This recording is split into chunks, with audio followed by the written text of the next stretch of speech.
ان الحمد للہ نحمده ونستعینه ونستغفره ونعوذ باللہ من شرور انفسنا ومن سیئات اعمالنا من يهده اللہ فلا مضل له ومن يضلل فلا هادی له واشهد ان لا الہ الا اللہ وحدہ لا شریک له واشهد ان محمدا عبدہ ورسولہ اما بعد فإن خير الحديث كتاب الله وخير الهدي هدي محمد صلى الله عليه وآله وسلم وشر الأمور محدثاتها وكل محدثة بدعة وكل بدعة ضلالة وكل ضلالة في النار.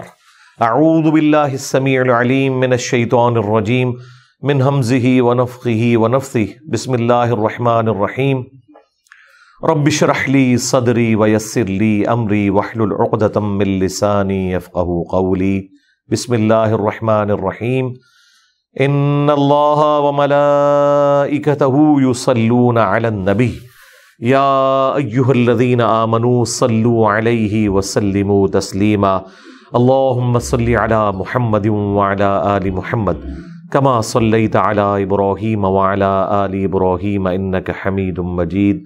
اللهم بارك على محمد وعلى آل محمد كما باركت على إبراهيم وعلى آل إبراهيم إنك حميد مجيد. اللهم ربنا آتنا في الدنيا حسنة وفي الآخرة حسنة وقنا عذاب النار. ربنا آتنا من لدن. ہماری یہ قرآن کلاس نمبر 154 کا آغاز سورہ ہود کی آیت نمبر 36 سے ہوگا.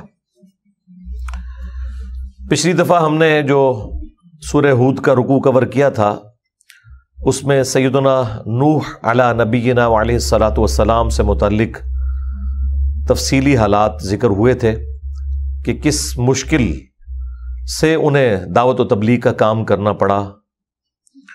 آج اسی کی تفصیلات آگے چلیں گی اور آج انشاءاللہ تعالی یہ معاملہ اپنی کنکلوژن تک پہنچے گا کہ کس طرح قوم نوح کے اوپر عذاب آیا.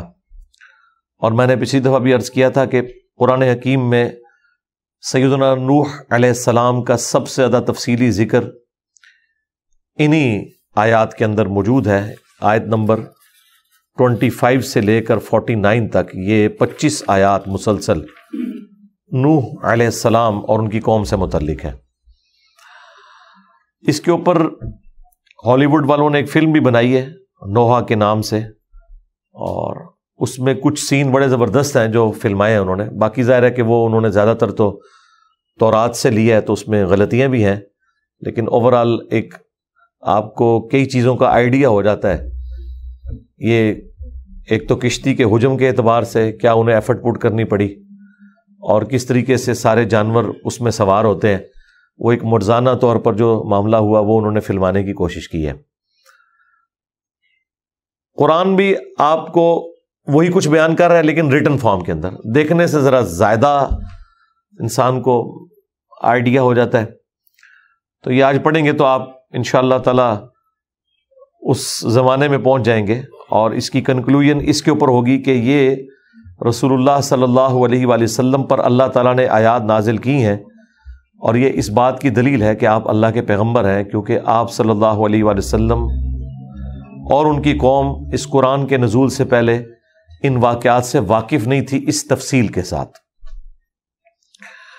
اعوذ باللہ من الشیطان الرجیم. بسم اللہ الرحمن الرحیم. وَأُوحِيَ إِلَى نُوحٍ، اور وحی کی گئی نوح علیہ السلام کی طرف، أَنَّهُ لَن يُؤْمِنَ مِن قَوْمِكَ إِلَّا مَن قَدْ آمَن، کہ اب آپ کی قوم میں سے کوئی بھی ایمان نہیں لے کر آئے گا بجز ان لوگوں کے جو آلریڈی ایمان لا چکے. یعنی اب اللہ تعالیٰ کی طرف سے یہ فیصلہ ہو گیا کہ اب چند دنوں میں عذاب آنے والا ہے، اور یہ جو وحی آپ کی طرف نازل ہو رہی ہے اس کے بعد اب ان دنوں تک کوئی بھی ایمان نہیں لے کر آئے گا. بس وہ جتنے لا چکے 78 کے قریب لوگ، اور ان میں خود حضرت نوح علیہ السلام کی اپنی بیوی اور ایک بیٹا بھی شامل نہیں تھا. تو یہ باقی جو آپ کی قوم کے لوگ ہیں وہ ایمان نہیں لائیں گے بجز ان کے جو آلریڈی لا چکے. فلا تبتئس بما كانوا يفعلون، تو آپ نے جو ان کے اعمال ہیں ان کی وجہ سے غم میں مبتلا نہیں ہونا. یہ نہ ہو کہ پیغمبر کا دل جو نرم ہوتا ہے وہ پسیج نہ جائے کہ اب تیرے عذاب کا فیصلہ ہو چکا ہے تو فلاں فلاں شخص کو بھی کوئی ہدایت کا معاملہ ہو جائے تو وہ اب اللہ تعالیٰ نے طے کر دیا کہ اب ہدایت، وہ جو زبردستی والی ہدایت ہے نا پیغمبر کی دعا سے بھی، وہ بھی کسی کو نفع اب نہیں دے گی. اب اللہ تعالیٰ کا ڈیوائن فیصلہ آ چکا ہے. وَاصْنَعِ الْفُلْكَ بِأَعْيُنِنَا وَوَحْيِنَا، تو آپ ہماری آنکھوں کے سامنے ہماری وحی کی انسٹرکشنز کے مطابق ایک کشتی تعمیر کریں. ہماری وحی کے ساتھ ہماری آنکھوں کے سامنے، یعنی نوح علیہ السلام کو یہ مکمل طور پر گائیڈ کیا جا رہا تھا کہ اس کشتی کی لینتھ کتنی ہوگی، اس کی ہائٹ کتنی ہوگی، اور اس کے لیے جو مٹیریل پرووائڈ کرنا ہے وہ بھی انہوں نے خیر اس فلم میں دکھایا. معجزانہ طور پر پانی آتا ہے اور وہ اتنے بڑے بڑے درخت ایک دم اگ جاتے ہیں اور اس کی لکڑی بھی اس کے مطابق ہوتی ہے. بہرحال خیر یہ معجزانہ ہی تھا ایک معاملہ. تو ہماری آنکھوں کے سامنے اور ہماری وحی کے ذریعے، یعنی ہم آپ کو بتائیں گے کہ یہ اتنے فٹ کی اس کی لینتھ ہوگی، اتنی ہائٹ ہوگی، اتنی چوڑائی ہوگی. یہ مکمل طور پر نوح علیہ السلام کو بتایا گیا. اچھا آپ ایک لمحے کے لیے ذرا تصور کریں کہ اللہ تعالیٰ کے لیے انسان کتنا امپورٹنٹ ہے. صرف 78 لوگ ہیں، ان میں ایک شخص لیڈ کر رہا ہے اور اس کے ذریعے اللہ تعالیٰ نے انسانیت بات کی چلانی ہے، باقی سب کو غرق کرنا ہے، اور جانداروں کا بھی ایک ایک جوڑا اس میں سوار کیا جائے گا. اتنی بڑی کائنات میں اللہ تعالیٰ کی توجہ کا مرکز وہ وقت کا پیغمبر ہے، جسے کہا جا رہا ہے کہ آپ ہماری وحی کے مطابق اور ہماری آنکھوں کے سامنے وہ کشتی بنائیں جس طرح ہم آپ کو بتائیں گے. یہ آیات اور پورا قرآن اس کے اوپر گواہ ہے کہ اللہ تعالیٰ نے سب سے زیادہ اگر سیریس کسی کو لیا ہوا ہے نا تو وہ انسان ہے، اور انسان نے سب سے زیادہ نان سیریس کسی کو لیا ہوا ہے تو وہ خدا ہے. اللہ کے لیے تو یہی ہے کہ بھائی یہ بچائے جائیں گے، یہ تباہ ہوں گے، اور صرف تباہ نہیں ہونا، آخرت کی ہمیشہ کی ناکامیاں بھی ان کا مقدر ہونی ہے. اب تو کہتے ہیں نا کہ مر جائیں گے، ہاں مر کے بھی نہ چین پایا تو کدھر جائیں گے. یہ مرنے پہ خالی معاملہ ختم نہیں، ہمیشہ کی ناکامیاں اور عذاب مقدر ہونے والے ہیں. وَلِعَوْذُ بِاللَّهِ تَعَالَى اللہم لا تجعلنا منہم. تو ہماری وحی کے ذریعے ہماری آنکھوں کے سامنے ایک کشتی بنائے. وَلَا تُخَاطِبْنِي فِي الَّذِينَ ظَلَمُوا، اور آپ نے ہم سے ان ظالموں کے بارے میں کوئی سوال بھی نہیں کرنا. کہیں ایسا نہ ہو کہ آپ کا دل پسیج جائے اور آپ کہیں کہ یا اللہ یہ 2 بندے اور چھوڑ دے. مجھ سے بات بھی نہیں کرنی اس ٹاپک کے اوپر. اب ان کے لیے کوئی ہدایت والا معاملہ نہیں ہے. اِنَّهُمْ مُغْرَقُونَ، بے شک یہ غرق کر دیے جائیں گے. وَيَصْنَعُ الْفُلْكَ، اور نوح علیہ السلام نے پھر کشتی بنانی شروع کر دی. وَكُلَّمَا مَرَّ عَلَيْهِ مَلَأٌ مِّن قَوْمِهِ، جب کبھی بھی ان کی قوم کے سردار ان پر سے گزرتے تھے کہ وہ کشتی بنا رہے ہیں. اب ایسی جگہ پہ انسان کشتی بنا رہا ہے جو پہاڑی علاقہ ہے، جہاں سے پانی نیچے تو جاتا ہے. کبھی ایسا نہیں ہوا کہ اب کو ہمالیہ کی پہاڑیوں کے اوپر کوئی بندہ کہ جی میں کشتی بنا رہا ہوں کہ یہاں پہ پانی آنے والا ہے، تو لوگ یہ کہیں گے کہ اس کا لگتا ہے اب ذہنی توازن بگڑ گیا ہے. کوئی ہم میدانی علاقے میں تو نہیں ہے، پانی تو بہ کے نیچے جانا ہے. ہم پہاڑی علاقوں میں رہ رہے ہیں، پانی یہاں پہ تو جمع ہو کر کوئی ایسا سین نہیں بنائے گا. تو جب کبھی بھی وہ گزرتے تھے ان کی قوم کے سردار ان کے پاس سے کہ وہ کشتی بنا رہے ہیں، اور پھر اتنی بڑی کشتی، سخروا منہ، تو وہ ان کا ٹھٹا اڑاتے تھے، مذاق کرتے تھے کہ بھائی 950 سال، ظاہرہ کوئی احترام سے تو نہیں وہ بات کرتے ہوں گے. ہم جب یہ باتیں کرتے ہیں لوگ کہتے ہیں کہ جناب یہ آپ ایکٹنگ کرتے ہیں، تو ظاہر ایکٹنگ اسی طریقے سے ہی وہ کرتے ہوں گے نا، وہ احترام سے تو نہیں بات کرتے ہوں گے، وہ اسی قسم کی باتیں کرتے ہوں گے کہ بھائی 950 سال ہو گئے ہیں اس کو تبلیغ کرتے ہوئے، اور لگتا ہے کہ اب اس کا ذہنی توازن بھی بگڑ گیا ہے. تبھی تو مذاق کرتے تھے کہ بھئی یہ کشتی بنا رہا ہے پہاڑی علاقے کے اوپر آ کے. اچھا انہوں نے اس فلم میں نا ان کا وہ مذاق کرنا وہ دکھایا ہے، فلم آیا ہے، ٹھیک ہے. تو جب وہ مذاق کرتے تھے تو حضرت نوح علیہ السلام اس کے جواب میں کیا فرماتے تھے؟ قال ان تسخروا، وہ کہتے تھے کہ آج جو تم ہمارا مذاق اڑا رہے ہو نا، منا، ہمارے ساتھ یہ جو کچھ کر رہے ہو، فَإِنَّا نَسْخَرُ مِنْكُمْ كَمَا تَسْخَرُونَ، تو ایک دن آئے گا اسی طریقے سے ہم بھی تمہارا مذاق اڑائیں گے جس طرح آج تم ہمارا مذاق اڑا رہے ہو۔ وہ دن اہل ایمان کا دن ہوگا۔ یہ بڑی امپورٹنٹ چیز ہے، یہ پارہ نمبر 30 میں بھی آیا کہ آخرت میں جنت میں بھی پہنچ کے جو اہل ایمان ہے وہ اپنے تکیوں پر ٹیک لگائے ہوئے تختوں پہ بیٹھے ہوئے ان لوگوں کا مذاق اڑائیں گے جنہوں نے دنیا میں ان کا مذاق اڑایا تھا کہ ہاں بھئی اب پتہ لگ گیا۔ تو یہ تو ایک رخ ہے نا، یہ مذاق اڑانے والے تو وہ ہوں گے جو جنت میں پہنچ گئے ہیں۔ جو جہنم میں پہنچے ہوئے ہیں وہ یہ کہیں گے سورہ حامیم السجدہ میں کہ اے اللہ، جنوں اور انسانوں میں سے وہ لوگ ہمارے حوالے کر جنہوں نے ہمیں گمراہ کیا تھا، آج ہم انہیں اپنے پاؤں کے نیچے روندیں تاکہ وہ اسفلین میں شامل ہو جائیں۔ پھر سورہ احزاب میں آیا کہ اے اللہ، ہمارے بڑوں کو، ہمارے سرداروں کو، ہمارے بزرگوں کو دگنا عذاب دے کہ جن کی وجہ سے ہم گمراہ ہوئے۔ اور سورۃ الاعراف میں تو کلائمیکس آیا ہے کہ جب کبھی بھی کوئی قوم جہنم میں داخل کی جائے گی تو وہ اپنے بزرگ بابوں کے اوپر لعنت بھیجے گی اور کہے گی اے اللہ، ہمارے بزرگوں پر لعنت بھیج اور ان پر دگنا عذاب بھیج کہ جن کی وجہ سے ہم گمراہ ہو کے یہاں تک پہنچے۔ تو اللہ تعالیٰ فرمائے گا کہ سب کے لیے دگنا ہے، یہ پیکٹ سب کے لیے ہے، سب کے لیے، اس لیے کہ تم بھی تو آنے والوں کے لیے بزرگ بنے ہو نا۔ آج یہ جو آپ کو بڑے احترام سکھا رہے ہوتے ہیں بزرگوں کے، یہ اس لیے سکھا رہے ہوتے ہیں کہ کل کو انہوں نے بھی بزرگ بننا ہوتا ہے۔ اگر علی بن عثمان حجویری خود بایزید بستامی کی قبر پہ جا کے اپنے مسئلے حل نہ کرواتے اور یہ بات وہ کشف المحجوب میں نہ لکھتے تو ان کی قبر پہ جا کے کس نے مسائل حل کروانے تھے؟ تو لہٰذا یہ سب لوگ اپنے اپنے دور میں یہ سارے کام کر کے گئے ہیں جو آج ان کے جھوٹے وکیل یہ کہتے ہیں کہ نہیں یہ لوگ ایسے نہیں تھے، بعد کے لوگ خراب ہو گئے۔ ہم بھی کہتے ہیں چلو جی مان لیا for the sake of argument, لیکن قرائن یہ نہیں بتاتے، اور وہ کتابیں جن کی بنیاد پہ تم نے ان کی بزرگی کلیم کی ہے نا وہ یہ نہیں بتاتی۔ تو ایک دن آئے گا ہم بھی تمہارا مذاق اسی طریقے سے اڑائیں گے۔ تو یہ ذہن میں رکھیے گا، اہل ایمان کے سینوں کو ٹھنڈک اسی وقت پہنچے گی جس طریقے سے دنیا میں جب کافروں نے، منافقین نے اہل ایمان کو تکالیف دی تو اسی طریقے سے وہ بھی اپنا بدلہ اتارے۔ اگر مسلم شریف میں ایک حدیث ہے کہ جی اگر کسی سینگ والی بکری نے بغیر سینگ والی کو سینگ مارا تو قیامت والے دن اللہ تعالیٰ ان دونوں کو اٹھائے گا اور جس کے سینگ نہیں اسے سینگ دے گا، اور بغیر سینگ والی وہ بکری بن جائے گی جس کے دنیا میں سینگ تھے، وہ بدلہ اتارے گی۔ تو کیا اہل ایمان بدلہ نہیں اتاریں گے؟ کیا عمار ابن یاسر ابو جہل سے بدلہ نہیں لیں گے کہ ایک دن میں ان کی نگاہوں کے سامنے ان کے والد اور والدہ سیدنا یاسر اور سیدہ سمیہ علیہم السلام ورضی اللہ عنہما کو اتنا ظلماً شہید کیا گیا؟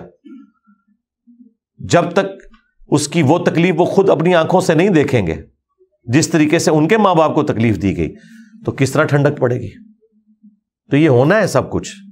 آخرت میں وہ ساری چیزیں اہل ایمان کو دکھائی جائیں گی تاکہ ان کا وہ غصہ ٹھنڈا ہو۔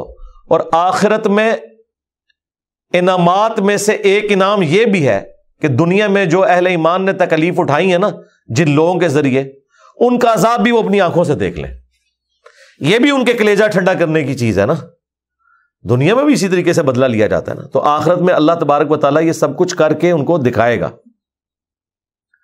جن لوگوں کا آخرت میں بلیو ہے وہ پھر اپنے معاملے کو مؤخر کر دیتے ہیں آخرت کے لیے کہ وہاں تو بدلہ ملنا ہی ملنا ہے۔ جس طرح سیدنا حجر ابن عدی کو جب ظلماً شہید کیا گیا تو انہوں نے کہا مجھے میرے انہی خون آلود کپڑوں اور بیڑیوں میں دفن کرنا، میں پورے صراط پر معاویہ ابن ابی سفیان سے ملوں گا اللہ کے سامنے، کہ جو کچھ میرے ساتھ کیا گیا اس وجہ سے کہ میں سیدنا علی سے محبت کرتا ہوں، اس جرم کی سزا مجھے دی گئی۔ تو اہل ایمان کو بدلہ آخرت میں ملنا ہے، یہ اتنا سادہ معاملہ نہیں ہے جو چھوٹ جائے کوئی بندہ۔ اللہ تبارک و تعالی یہ ذکر کرنے کے بعد نوح علیہ السلام کے اگلے الفاظ نقل کیے ہیں، فَسَوْفَ تَعْلَمُونَ مَنْ يَأْتِيهِ عَذَابٌ يُخْزِيهِ، ان قریب تم جان لوگے کہ کسے پہنچتا ہے ذلیل و خوار کر دینے والا عذاب، وَيَحِلُّ عَلَيْهِ عَذَابٌ مُقِيمٌ، اور کس کے لیے حلال ہو جاتا ہے، کون پورا اترتا ہے اس ہمیشہ قائم رہنے والے عذاب کے لیے. یعنی کون سا عذاب؟ آخرت کا. دنیا میں تو غوطہ آیا، مر گئے، جان چھوٹ گئی، لیکن جان نہیں چھوٹی، جان پکڑی گئی. آخرت میں تو نور اسلام کے ذریعے کہا جا رہا ہے کہ آپ انہیں یہ بتا دیں کہ عنقریب یہ دنیا کا عذاب تو آنے والا ہے، تم غرق کر دیے جاؤ گے، اور جو ہمیشہ باقی رہنے والا عذاب ہے وہ ابھی تم پر باقی ہے، جو حلال ہو جائے گا تمہارے لیے. حتی اذا جاء امرنا، بس وہ کشتی بناتے رہے. وہ کشتی کوئی 1-2 دن میں نہیں بنی، مہینوں میں بنی ہے. اور پھر نوح علیہ السلام کو یہ بتایا گیا تھا کہ اس عذاب کے آنے کی نشانی ہوگی کہ ایک تندور میں سے پانی کا چشمہ ابلے گا. یہاں تک کہ جب ہمارا حکم عذاب آ پہنچا، وفارت تنور، اور وہ تندور، اردو میں ہم تندور کہتے ہیں، عربی میں لفظ تنور، ابل پڑا. جب یہ تندور ابلنا شروع ہوا نا تو یہ اشارہ تھا کہ بھائی اب سیٹ بیلٹ باندھ لیں، معاملات قریب آ چکے ہیں. تو اس کے بعد پھر انہوں نے ساری ایکٹیویٹی پرفارم کی. وہ کیا تھی؟ قُلْ نَحْمِلْ فِيهَا مِنْ كُلٍّ زَوْجَيْنِ اثْنَيْنِ، ہم نے ان سے فرمایا نوح علیہ السلام سے کہ ہر جاندار کا ایک ایک جوڑا اس میں سوار کر لیں. اور وہ جو فلم ہے اس میں انہوں نے دکھایا ہے ہاتھی آ رہے ہیں، شیر آ رہے ہیں، اور اتنے زیادہ جانور، پتہ نہیں وہ کس زبردست انداز میں انہوں نے فلمایا. وہ اپنی اپنی جگہوں پہ جا کے بڑے اوبیڈینٹ بچوں کی طرح بیٹھ رہے ہیں اپنے اپنے خانوں میں، جو جو انہوں نے ان کے لیے بنائے تھے. ظاہر مرزانہ طور پر ہو رہا تھا نا. تو ہر جنس میں سے نر اور مادہ اس میں سوار کر لیں. وَأَهْلَكَ إِلَّا مَنْ سَبَقَ عَلَيْهِ الْقَوْلِ، اور اپنے گھر والوں کو بھی سوار کر لیں، سوائے ان کے کہ جن کے لیے پہلے ہمارا یہ قول بیان ہو چکا ہے کہ انہیں ہدایت نہیں ملنی.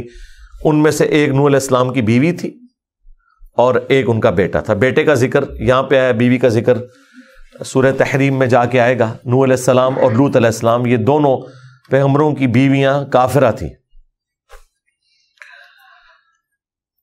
ومن آمن، اور جو ایمان والے ہیں ان کو بھی آپ نے ساتھ سوار کرنا ہے، اپنے اہل البیت کو، سوائے ان کے کہ جن پر اللہ کا حکم عذاب طے ہو چکا ہے، اور اپنے ساتھیوں کو جو اہل ایمان تھے، وہی 80 سے کم لوگ تھے جو اسرائیلی روایتوں میں ملتا ہے.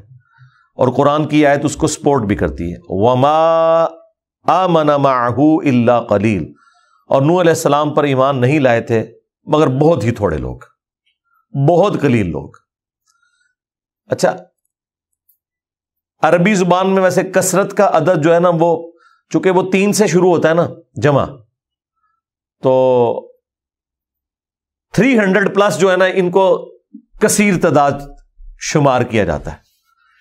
تو اشارتاً تو یہی لگتا ہے کہ یہ 300 سے بھی کم تھے. لہذا جو اسرائیلی روایتیں ہمیں ملتی ہیں، جو ہمارے مفسرین نے بھی نقل کی ہیں، وہ 78 لوگوں کا ذکر ہے. یعنی 80 سے بھی کم لوگ، سینچری بھی پوری نہیں ہوئی کہ جو ایمان لے کر آئے تھے. وَقَالَ ارْكَبُوا، اور نوح نے کہا کہ سوار ہو جاؤ، فیہا، اس کشتی میں. اہل ایمان کو سوار کیا، اپنے گھر والوں کو، سوائے بیوی اور بیٹے کے. ان کو بھی ویسے آفر دی تھی، وہ خود ہی سوار نہیں ہوئے. انہوں نے کہا جی اتنے اونچے اونچے پہاڑ، یہاں پہ پانی کہاں آ سکتا ہے؟ ہم کون سے میدانی علاقے میں رہ رہے ہیں کہ وہاں پہ آ جائے گا کوئی سیلاب وغیرہ. یہ تو میدانی علاقوں کے مسئلے ہیں نا. پہاڑی علاقوں میں تو آج تک آپ نے سنا ہے کہ مری میں سیلاب آ گیا. یہ تو ہو سکتا ہے کوئی کہیں پہ پانی جمع ہو جائے، کوئی سڑک کے اوپر سے بہہ جائے، باقی تو اونچی جگہ پہ تو سیلاب نہیں آتا اس لیول کا کہ کوئی ڈوب جائے. تو نوح علیہ السلام نے کہا کہ سوار ہو جاؤ اس میں. بسم اللہ مجریہا و مرساہا، اللہ کے نام کے ساتھ اس کا چلنا ہے اور اس کا لنگر انداز ہونا ہے. یہ واحد مقام ہے قرآن میں جس کو آپ نے مجہول انداز میں پڑھنا ہے. ویسے را کھڑا زیر ری ہوتا ہے، لیکن یہاں پڑھا جا رہا ہے مجریہا، وہی جو پینڈو سٹائل جسے کہتے ہیں آپ، مجہول سٹائل.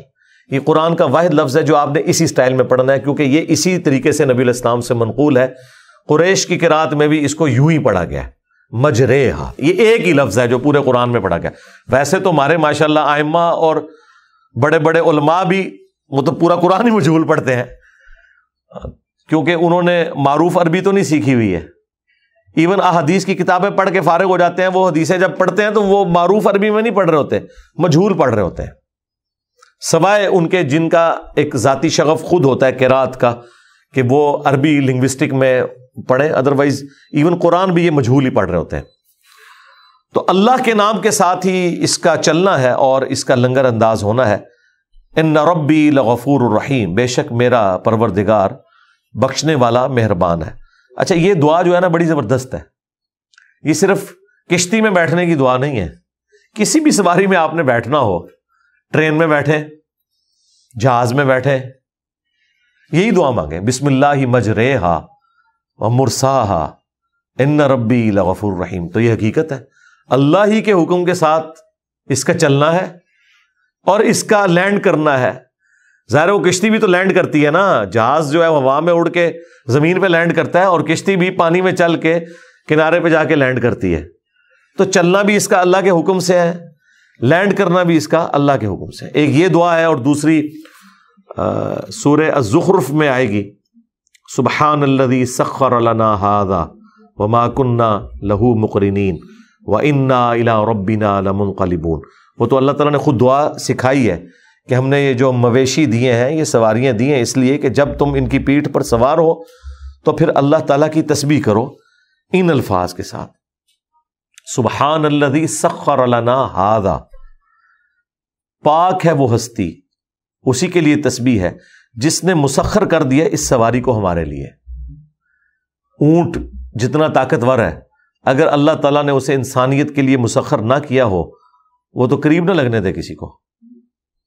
ایک نکیل کے ذریعے ایک بچہ بھی اسے لے کے چلتا ہے, اس کے اوپر آپ سواری کرتے ہیں, 1 مہینے تک وہ پانی سٹور کر لیتا ہے اپنے اندر. کیا زبردست چیز اللہ نے بنائی ہے. اس کے علاوہ بھی جتنے جانور ہیں, اور باقی سواریاں بھی اللہ کے حکم سے چل رہی ہیں. فورس آف بوئنسی, قوت اچھال, جو ہوا میں پانی کے اندر موجود ہے وہ تو اللہ نے رکھی ہے نا. اگر یہ غائب ہو جائے تو چیزیں ڈوب جائیں گی. کئی بار ایئر ٹریول کے دوران ایئر پاکٹس آتی ہیں جن میں ہوا آلموسٹ غائب ہوئی ہوتی ہے, تو کئی 100 فٹ جہاز ایسے نیچے آ جاتا ہے, اور اگر وہ زمین تک یہ غائب ہو تو دڑا لا کے نیچے ہی لگے گا.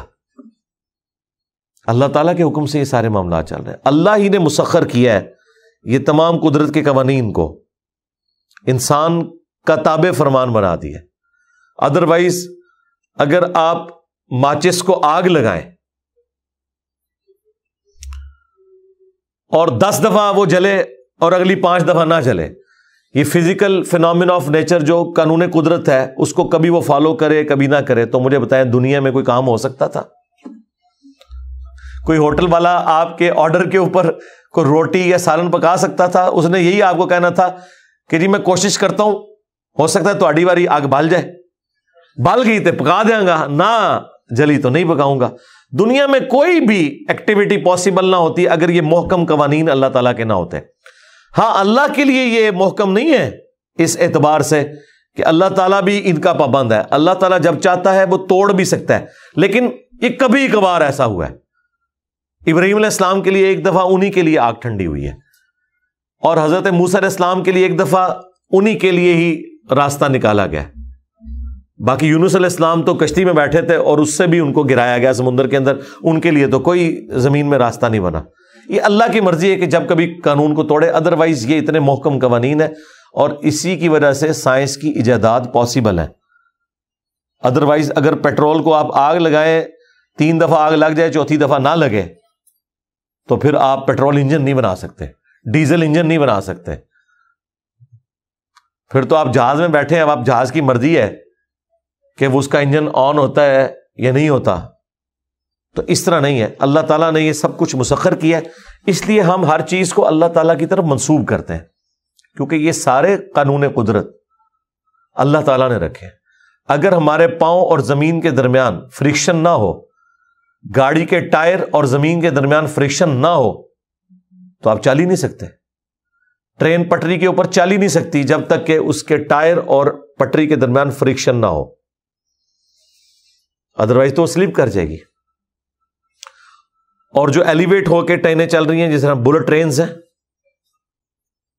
ان کے وہ شروع میں تو وہ ٹائروں پہ چلتی ہے، جب ایک خاص سپیڈ حاصل کر لیتی ہے اس کے بعد اس کی میگنیٹک فیلڈ کو وہ ایکٹیویٹ کرتے ہیں، تو پھر وہ جس طرح جہاز بھی جب تک 300 کلومیٹر پر آور کی سپیڈ کو کراس نہ کرے اس وقت تک ٹیک آف نہیں کر سکتا۔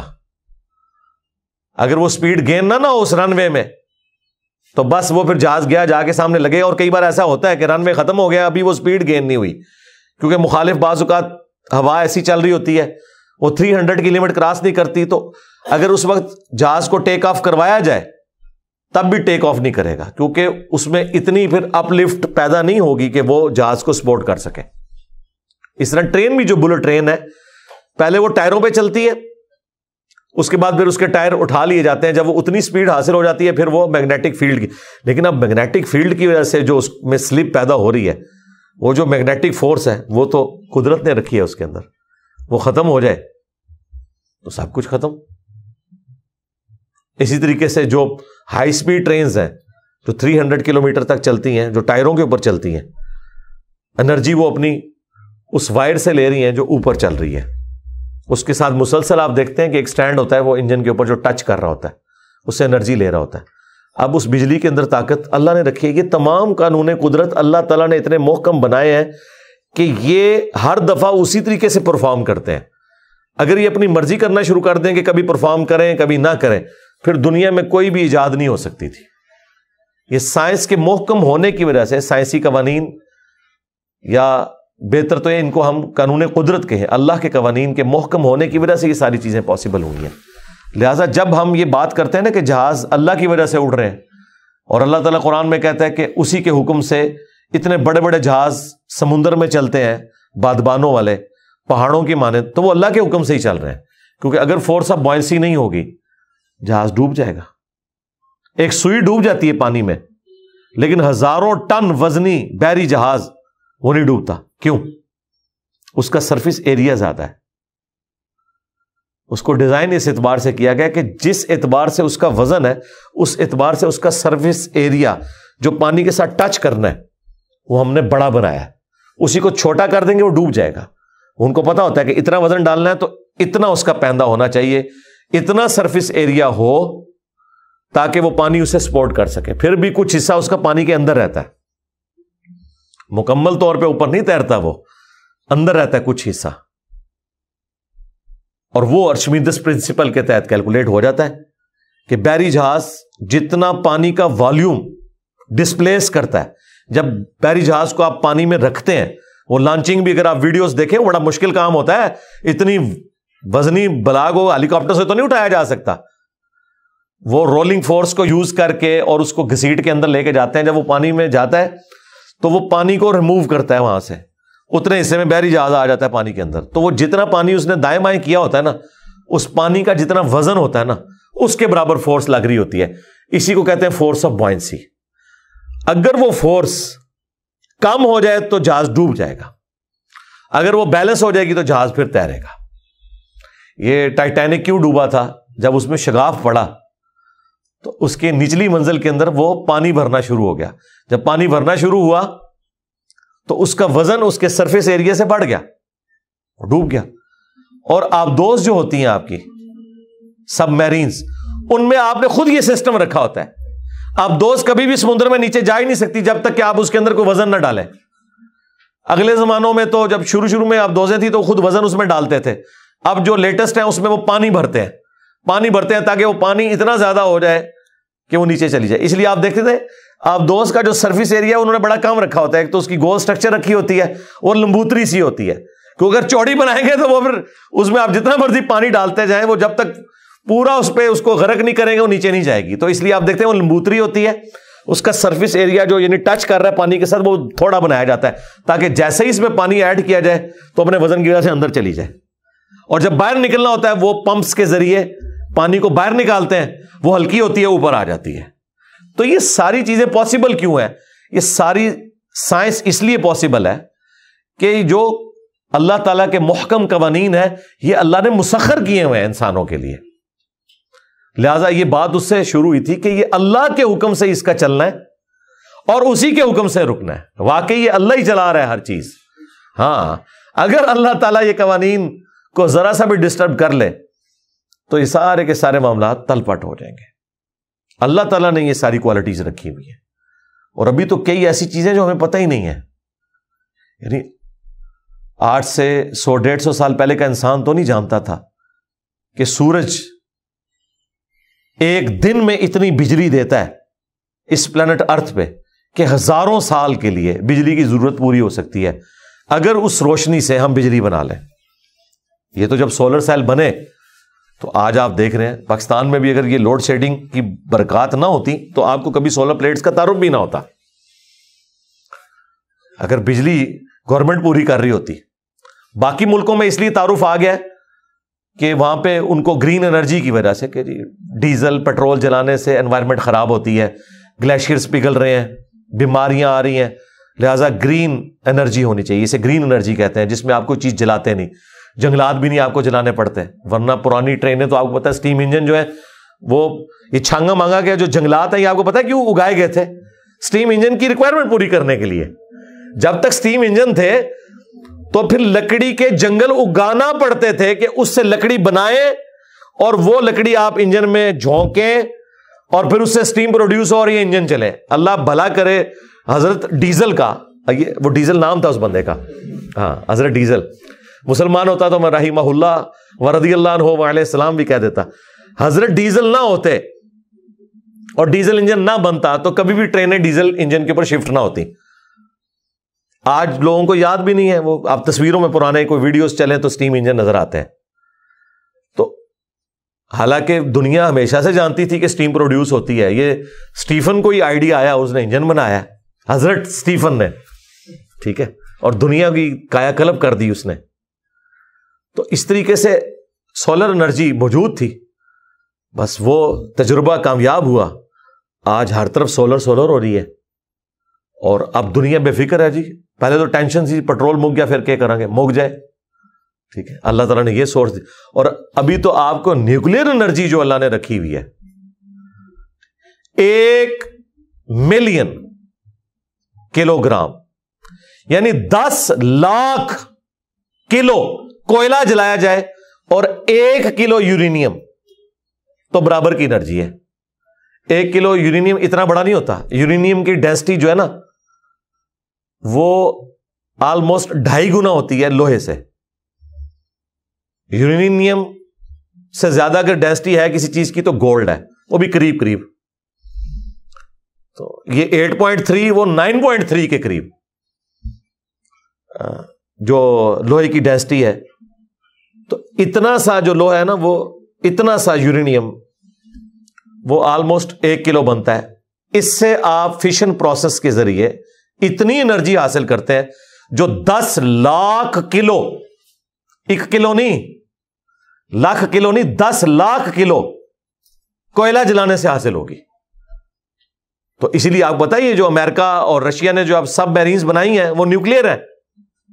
وہ پیٹرول نہیں ساتھ لے کے جاتی ہیں, ڈیزل نہیں لے کے جاتی ہیں, نیوکلیر پلانٹ پورے لگے ہوئے ہیں. یورینیم رکھ لین سال ایک پھر دے رہے جتنے مرضی جانا نے. یہ کتنا بڑا سورس ہے, لیکن یہ مہنگا ہے, اس میں احتیاطیں بہت زیادہ ہیں. ان کا خیال آپ رکھیں گے تبھی آپ اس کو چلا سکتے ہیں, ادروائز تباہی زیادہ ہے اس میں. مطلب یہ سولر والا نہیں ہے کہ بھئی آپ کسی بندے کو بلا کے تو 2 پلیٹیں اوپر لگوا لیں, نہیں, پورا محلہ ہی اٹھاؤ گے, ٹھیک ہے, اگر کرنے میں کامیاب ہو جائے. ویسے یہ ہوتا نہیں ہے اس طرح. ایٹم بم کو ایکٹیویٹ کرنے کے لیے بھی کوئی یہ نہیں ہے کہ اس کو آپ نے کوئی آگ لگائی تو چل پڑنا ہے. یہ اتنی کنٹرول انوائرمنٹ کے بعد اس کا یہ ریئیکشن شروع ہوتا ہے. لہذا یہ یورینیم کوئی خطرناک اس حوالے سے نہیں ہوتا کہ کہیں پہ پھٹ جائے. ایون ایٹم بم بھی کوئی لائے تو اس کو چلا نہیں سکتا. اس کو چلانے کے لیے بھی ایک ٹیکنیک چاہیے, عام حالت میں نہیں ہے. جن لوگوں کو فکر پڑی رہتی ہے جی ایٹم بم چوری ہو جائے کیا فرق پڑتا ہے, چلا نہیں جائے ان کو سکتا. یہ کوئی بم نہیں ہے, بارود نہیں جس کو آپ چلا لیں آگ کے ذریعے. تو یہ اللہ تعالیٰ کے قوانین ہیں. تو اللہ تعالیٰ ہمارا ہے کہ نوح علیہ السلام نے کہا کہ سوار ہو جاؤ اس میں, اس کا چلنا اللہ کے حکم سے ہے, اس کا ٹھہرنا اللہ کے حکم سے ہے.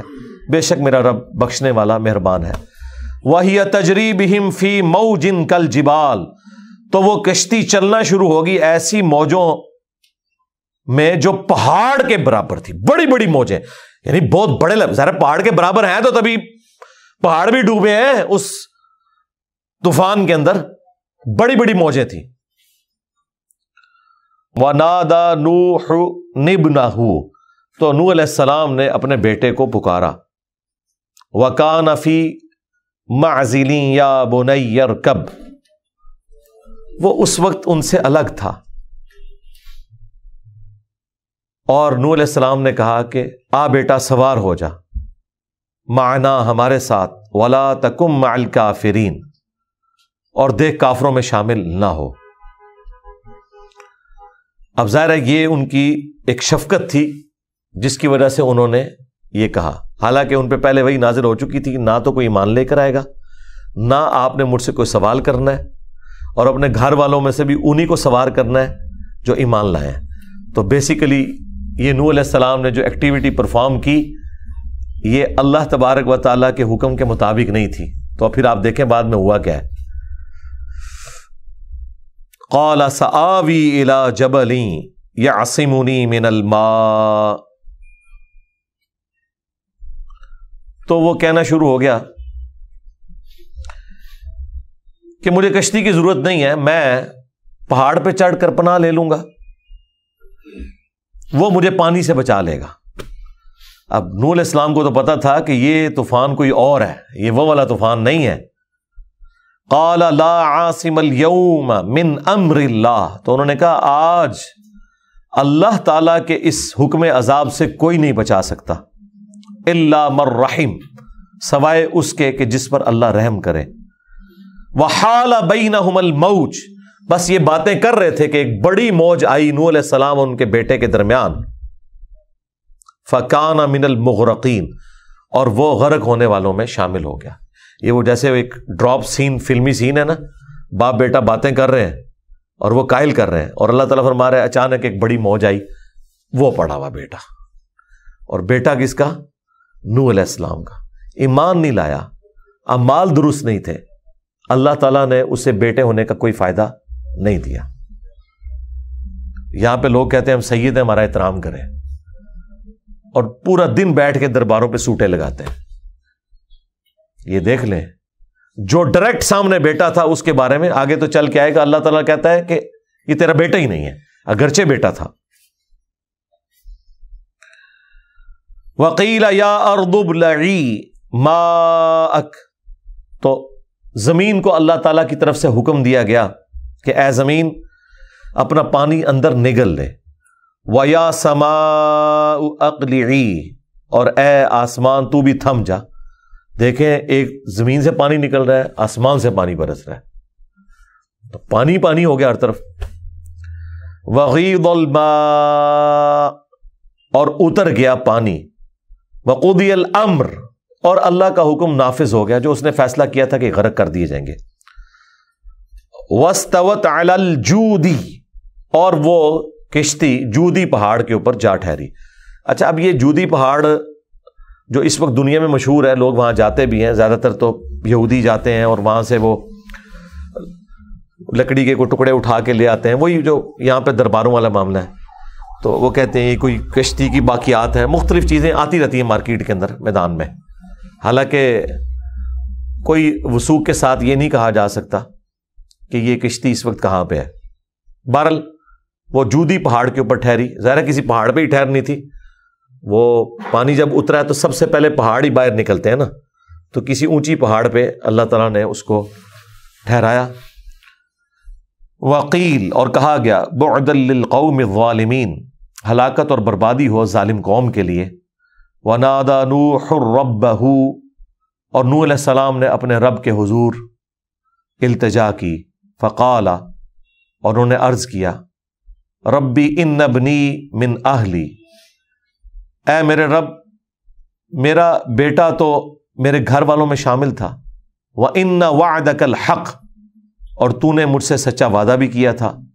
وَأَنْتَ أَحْكَمُ الْحَاكِمِينَ، اور سب حاکموں سے بڑھ کر تو حاکم ہے، تیرا حکم نافذ ہے. اب اگر آپ نے پچھلی آیات پڑھی ہیں تو کوئی جواز نہیں بنتا کہ نوح علیہ السلام یہ دعا کرتے، کیونکہ اللہ تعالیٰ کی بات میں کوئی جھول نہیں تھی.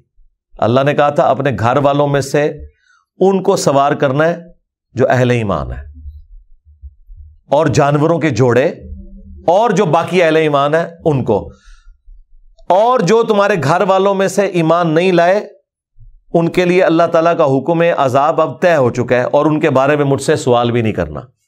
ان ساری چیزوں کے ہوتے ہوئے کیا کوئی کرینہ بنتا تھا کہ نوح علیہ السلام اللہ تعالیٰ سے یہ گفتگو کرتے کہ میرے رب تو نے تو مجھ سے وعدہ کیا تھا کہ بچا لیا جائے گا میرے گھر والوں کو؟ تو اللہ نے تو یہ وعدہ نہیں کیا تھا. وعدہ کیا تھا کہ وہ گھر والے جو ایمان لائیں گے. اور پھر وہ کہہ رہے ہیں کہ میرا بیٹا میرے اہل میں سے تھا.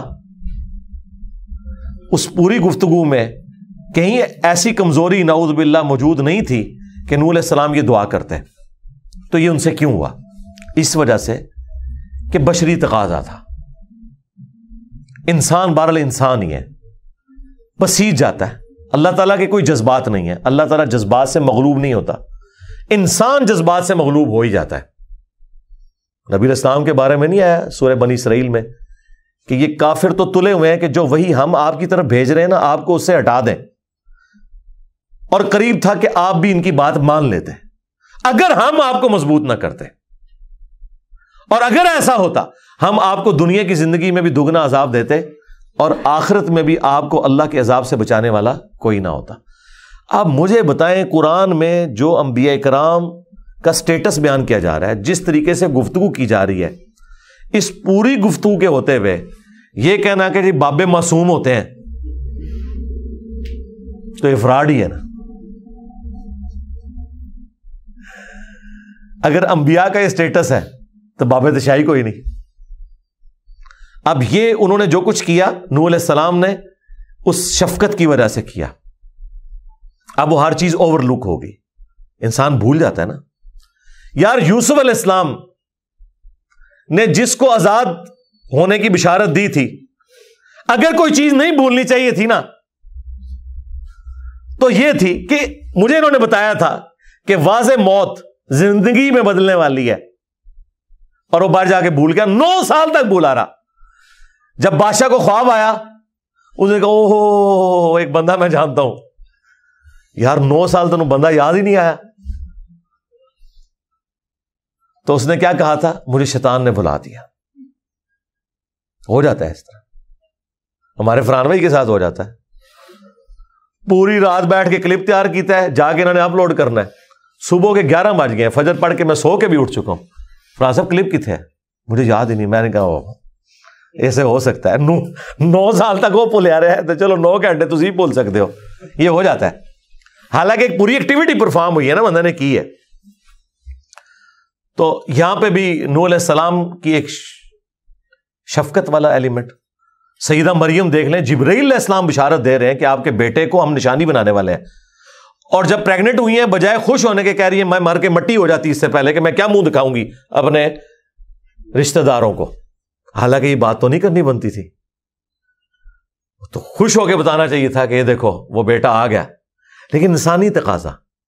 یہ ساری باتیں میں نے آپ کو اس لیے بتائی ہیں، ایک تو آپ کو سٹیٹس کلیئر ہو، دوسرا آپ کو یہ پتا چلے کہ اس قسم کی جب باتیں بخاری مسلم میں آتی ہیں نا تو منکرین حدیث مذاق اڑاتے ہیں. دیکھو جی کتنی نان سینس بات لکھی ہوئی ہے. ان آیات کا کیا کریں گے آپ؟ اس کا جواب صرف یہ ہوگا بشری تقاضا. جی نبی ہو کے یہ ہو سکتا ہے، انسان ہے، بشری تقاضا ہے. اب اللہ تعالیٰ کیا جواب دے رہا ہے؟ قال یا نوح، اللہ نے کہا کہ اے نوح انہ لیس من اہلک، وہ تیرا بیٹا جو تھا وہ تیرے اہل میں سے ہے ہی نہیں ہے. کیوں؟ انہ عمل غیر صالح، اس کے تو کرتوت ہی برے لوگوں والے تھے. تو میرا وعدہ تو تھا تیرے اہل میں سے جو لوگ ایمان لانے والے ہیں. فلا تسألنی ما لیس لک بہ علم، تو دیکھ مجھ سے اس چیز کا سوال مت کر جس کے بارے میں تجھے علم نہیں ہے. انی اعظک، بے شک میں تجھے یہ واعظ و نصیحت کرتا ہوں اے نوح، ان تکون من الجاہلین، کہ تو اب وہ ڈاکٹر سراج صاحب کہتے تھے، میں یہاں پہ ایگزیکٹ ترجمہ نہیں کرتا، وہ کہتے تھے اے نوح تو جذباتی نہ ہو، حالانکہ یہ جذباتی والا کوئی لفظ نہیں ہے اس میں. اے نوح تم جاہلوں میں شمار نہ ہو جاؤ. یہ بات کر کے باقی کلیئر کٹ ہے، ہمیں بھی نظر آ رہا ہے، اور میں تمہیں نصیحت کر رہا ہوں. اور جو سب سے خطرناک بات ہے نا اس میں، وہ یہ ہے کہ تم اس چیز کا سوال مجھ سے نہ کرو جس کے بارے میں تمہارے پاس علم نہیں ہے. اس جملے کا مطلب کیا ہے؟ علم تو ہے ان کے پاس، علم تو تھا نا کہ اہل ایمان میں سے وہ بچائے جائیں گے، آپ کے اہل میں سے جو ایمان لے آئیں گے، دوسرے غرق ہو جائیں گے. تو اس کا علم کیا نوح علیہ السلام کو نہیں تھا؟ ہم سن چکے، پہلے وہی ہو چکی تھی. یہ کس علم کی بات ہو رہی ہے کہ مجھ سے اس چیز کا سوال مت کر جس کے بارے میں تیرے پاس علم نہیں ہے. یہ کون سا علم ہے؟ مسئلہ تقدیر. یہ ہے تقدیر. تقدیر کے اوپر ایمان لانا یہ واجب ہے. یہ اللہ کی ڈیسٹنی میں مقرر تھا کہ اس کا انجام یہ ہونے والا ہے. اب یہ کیوں ہونے والا ہے وہ اللہ تعالیٰ پابند نہیں کسی بندے کے سامنے جسٹیفائی کرے اس کو کہ یہ اللہ نے کیوں ڈیسیژن کیا کہ اتنے لوگ جنت میں جائیں گے، اتنے جہنم میں. ہماری تو خواہش یہ ہے کہ سارے جنت میں چلے جاتے ہیں. یہ اللہ کا ڈیوائن پلان ہے. یہ بہت خطرناک معاملہ ہے. جس چیز کا تیرے پاس علم نہیں، یعنی یہ میرے پلان کا حصہ ہے کہ کس کی تقدیر میں جہنم لکھی ہے اور کس کی تقدیر میں جنت. اور وہ جسٹیفائی بھی ہے. یہ نہ سمجھیے گا کہ اللہ تعالیٰ نے کوئی زبردستی کی ہوئی ہے کسی کے ساتھ. وہ انسان خود کماتا ہے. لیکن بہرحال یہ اللہ کا ڈیوائن پلان ہے. کتنی حیران کن بات ہے کہ نبی کے جسم کا ٹکڑا ہے اور جہنم میں جا رہا ہے. یہ ہے اصل چیز. اور مولانا ساق صاحب کہتے تھے یار خام خواہ تم لوگوں نے جھگڑا بنایا ہوا ہے. آپ پتہ نا شیعہ اور بریلوی جھگڑا کرتے ہیں اہل حدیث کے ساتھ کہ حضرت ابراہیم علیہ السلام کے وہ والد نہیں تھے، وہ ابھی تھے. جی پیغمبر کا باپ کس طرح کافر ہو جاتا ہے. مولانا اسحاق صاحب تو بعض اوقات ایسا چھکا مارتے تھے وہ پلانٹ ارتھ سے باہر جاتا تھا. انہوں نے کہا چھڑ دو، ابراہیم دا پیو، ابراہیم دا پیو تو نبی نہیں نا. نبی کا جو اپنا حصہ ہے اگر وہ کافر ہو سکتا ہے جو اس کے جسم کا ٹکڑا ہے. نبی تو کسی کے جسم کا ٹکڑا ہے نا، جو نبی کے جسم کا ٹکڑا ہے. جس طرح بخاری مسلم میں حدیث ہے فاطمہ میرے جگر کا ٹکڑا ہے. اگر نبی کے اپنے جسم کا ٹکڑا کافر ہو سکتا ہے تو اگر کوئی ابراہیم علیہ السلام کے باپ کو کافر مانتا ہے تو یہ کوئی گستاخی والا معاملہ نہیں ہے. بڑا بڑا چکا مارا ہے انہوں نے. ٹھیک ہے، ہم بس ان بحثوں میں پڑھنے کے لیے تیار ہیں کہ جی بس ہم یہ بھی کسی کی کوئی تقدیس کا مسئلہ بن گیا ہے، کسی کی عزت کم ہو گئی ہے، کسی کی شان میں گستاخی ہو رہی ہے. گستاخی صرف اللہ دی شان نہیں ہوتی، باقی ہر بندے دی شان گستاخی ہو جاتی ہے. آج تک آپ نے گستاخ اللہ سنا ہے؟ گستاخ اولیاء، گستاخ صحابہ، گستاخ اہل بیت، گستاخ رسول. اللہ کا کوئی بھی نہیں کہ جو دسے کہ اللہ، حالانکہ سارے اللہ کے گستاخ ہیں.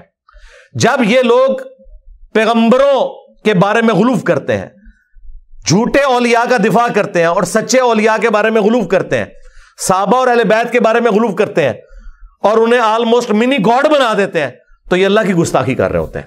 چونکہ یہ سب خود اللہ کے گستاخ ہیں، انہیں اللہ کی گستاخی کبھی نظر ہی نہیں آنی کیونکہ یہ خود کر رہے ہیں نا. اور اللہ تعالیٰ اپنے معاملات کے اندر کتنا سخت ہے. اے نوح میں تجھے نصیحت کرتا ہوں کہ تو جاہلوں میں شمار نہ ہو. قال ربی انی اعوذ بک ان اسألک ما لیس لی بہ علم. انہوں نے فوراً کہا اے میرے رب میں تیری ہی پناہ میں آتا ہوں کہ میں اس چیز کے بارے میں سوال کروں جس کے بارے میں میرے پاس علم نہیں ہے. اللہ اکبر. وَإِلَّا تَغْفِرْ لِي وَتَرْحَمْنِي، اور اگر تو نے مجھے معاف نہ کیا، مجھ پر رحم نہ فرمایا، اکم من الخاسرین، تو میں بھی خسارہ پانے والوں میں ہو جاؤں گا. یہ انہوں نے اپنے باپ والی دعا ریپیٹ کی، حضرت آدم علیہ السلام والی. ہاں یہ سیم دعا ہے. وہ جمع کسی کے ساتھ ہے؟ ربنا ظلمنا انفسنا وان لم تغفر لنا وترحمنا لنکونن من الخاسرین. یہاں پہ کیا ہے؟ الا تغفر لی وترحمنی اکم من الخاسرین. وہی دعا ریپیٹ کی انہوں نے کہا جی ابا جی یہ دعا کر کے اللہ تعالیٰ سے معافی مانگ چکے ہیں، میں بھی ابا جی کی سنت پہ عمل کر کے انہی الفاظ میں دعا کروں تو قبول ہو. بہرحال اس کا جواب اللہ نے کیا دیا ہے؟ وہ ان اٹینڈڈ ہے. تو امپلائڈ ہے کہ اللہ تعالیٰ نے ان کی اس غلطی کو، جو گناہ نہیں ہے، لغزش ہے، اجتہادی خطا ہے، قبول فرما لیا. قیل یا نوح اہبط، ہم نے ارشاد فرمایا نوح سے کہ اے نوح اترو اس کشتی سے بسلام سلامتی کے ساتھ منا ہماری طرف سے وبرکات علیک اور برکتوں کے ساتھ جو آپ پر ہیں وعلی امم ممن معک اور ان تمام قوموں پر جو آپ کے ہمراہ ہیں. ظاہر ہے وہ پوری امتیں سوار تھی, وہ خالی ہاتھی اور ہتھنی نہیں, ان کی پوری اسپیشی تھی اور شیر اور شیرنی اور سب سے بڑھ کر جو انسان تھے جن سے اگلے قبائل چلنے تھے. نوح علیہ السلام کی اولاد سے آگے آدم ثانی اس لیے کہا جاتا ہے. وَأُمَمٌ سَنُمَتِّعُهُمْ اور وہ قومیں جنہیں ہم متا دیں گے دنیا میں برتنے کا. ثُمَّ يَمَسُّهُمْ مِنَّا عَذَابٌ أَلِيمٌ اور پھر ہماری طرف سے انہیں دردناک عذاب آ جائے گا. اچھا جنتیوں کا ذکر ہی کوئی نہیں ہوا. اللہ نے کہا کہ یہ امتیں سوار کر رہا ہوں تو ظاہر ہے کہ جنتیوں کا ذکر تو امپلائڈ ہے. لوگ قرآن پڑھتے ہیں جی شروع سے لے کے اینڈ تک رحمت ہی رحمت ہے جی, خام خائی ڈراندے رہندے نے. دیکھو جتھے رحمت دی ضرورت سی, جدھر آیت نازل ہوتی کہ یہ ہم نے امتیں سوار کی ہیں, ان میں سے کچھ لوگ اہل ایمان ہوں گے جو جنت میں جائیں گے اور جو انکاری ہوں گے وہ جہنم میں جائیں گے. صرف جہنمیوں کا ذکر ہوا ہے کہ یہ جہنمیوں کے آباء و اجداد سوار ہو رہے ہیں اس وقت اور جنتیوں کے بھی آباء و اجداد ہیں.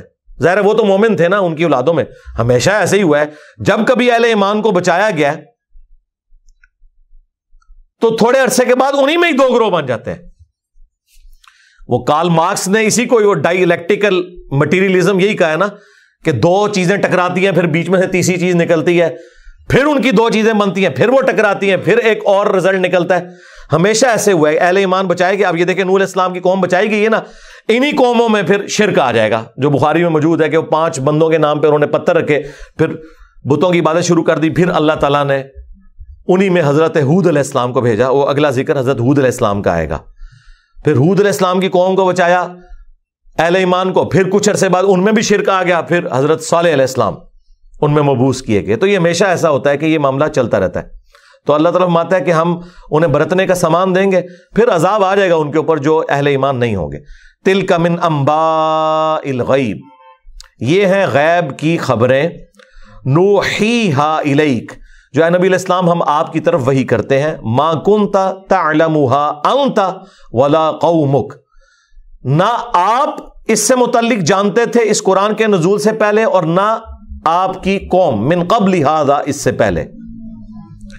یعنی یہ علم غیب کا بھی عقیدہ کلیئر ہو گیا کہ نبی علیہ السلام کو بھی اگلے انبیاء کے جو حالات و واقعات بتائے گئے نا وہ قرآن کے ذریعے ایجوکیٹ کیا گیا. لہٰذا یہ جو عقیدہ بریلویوں نے اور شیعہ نے گھڑ لیا کہ نبی علیہ السلام اگلی امتوں پر بھی حاضر و ناظر تھے. وہ کہتے ہیں نبی علیہ السلام حضرت آدم علیہ السلام سے لے کے قیامت تک حاضر و ناظر ہیں اور وہ ہر ایک چیز اپنے سامنے دیکھ رہے تھے.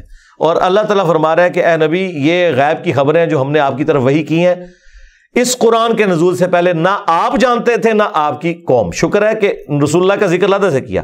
ما کنت, نہ تم جانتے تھے, تعلمھا انت ولا قومک, یعنی نہ تم جانتے تھے اور نہ آپ کی قوم, من قبل ھذا, اس سے پہلے. فاصبر, تو آپ صبر کریں. ان العاقبۃ للمتقین, بے شک آخرت تو اہل ایمان کے لیے. یہ اب وہ بیلنس ہو گیا. وہ تو عذاب کا ذکر آیا تھا, اب یہاں پہ آیا کہ سارے ہی نہیں جہنم میں جائیں گے, جو اہل ایمان ہیں پرہیزگار ان کے لیے آخرت کے انعام ہیں. اس کے اوپر یہ رکوع ختم ہوا اور حضرت نوح علیہ السلام کی قوم کا واقعہ 25 آیات کے اندر, جو آیت نمبر 25 سے 49 تک اللہ تبارک و تعالیٰ نے تفصیل کے ساتھ بیان کیا. اب اس کے بعد اگلی آیات کے اندر قوم ہود کا ذکر آئے گا, قوم سمود کا ذکر آئے گا. یعنی وہی ہے کہ یہ اب بچا لیے گئے. اب لگ تو ایسا رہا تھا کہ یہ معاملہ ہیپی چلتا رہے گا, لیکن ایسا ہوتا نہیں. لہذا یہ جو لوگ ایسے ہیں نا جن کے دماغ میں کیڑا آیا ہوا ہے کہ جناب جی کسی طریقے سے اتحاد امت ہو جائے, سارے ایک جگہ جمع ہو جائیں, دنیا سے یہ سارا فساد ختم ہو جائے.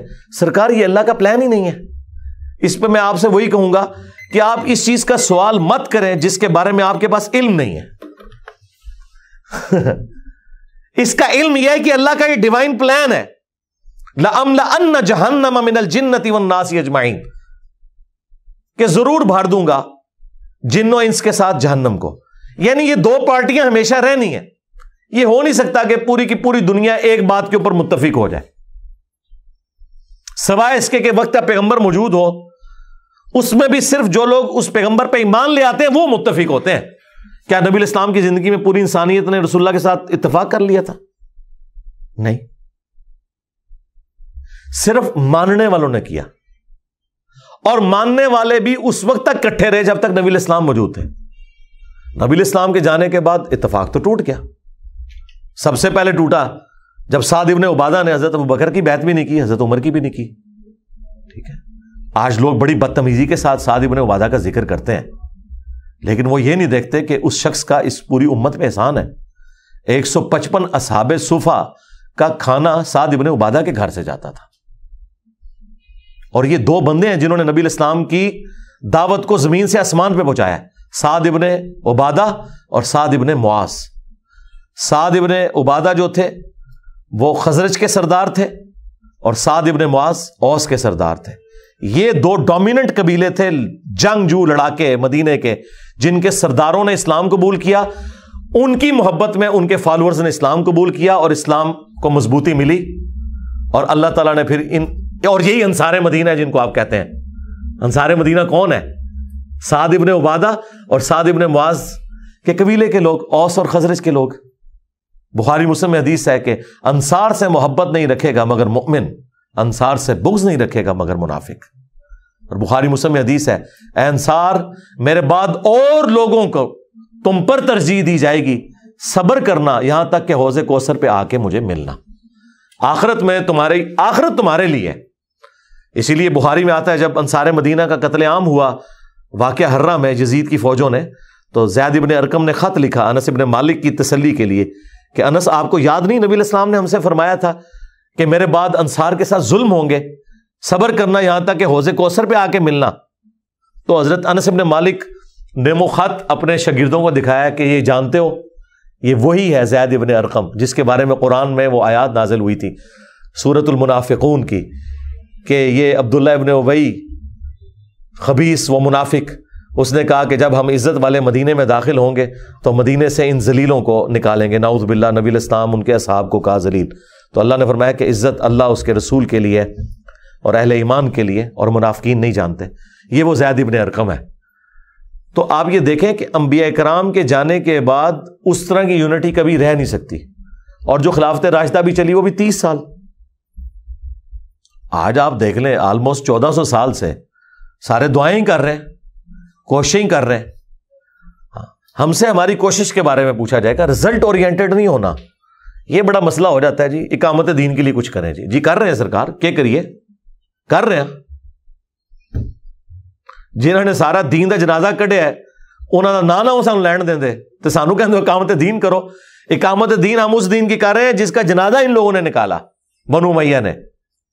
ٹھیک ہے, تو اللہ کا شکر ہے آپ قرآن و سنت پڑھیں, آپ کو سارے کے سارے معاملات کلیئر ہوتے جائیں گے. لہٰذا یہ زیادہ ٹینشن نہیں اپنے دماغ میں سوار کرنی چاہیے اس حوالے سے. یہ اللہ تعالیٰ کا ڈیوائن پلان ہے کہ 2 گروہ رہنے ہیں. ہاں آپ کی کوشش ہونی چاہیے آپ اہل ایمان میں شامل ہوں, انبیاء کے ماننے والوں میں شامل ہوں, اور انبیاء کی دعوت کو آگے پہنچانے کی کوشش کریں. اور لیکن وما علینا الا البلاغ, صرف پہنچانا ہے, منوانا نہیں ہے آپ نے. ہاں یہ آپ کی ذمہ داری نہیں ہے, یہ تو پیغمبر سے بھی کہا گیا آپ کا کام ہے صرف پہنچا دینا.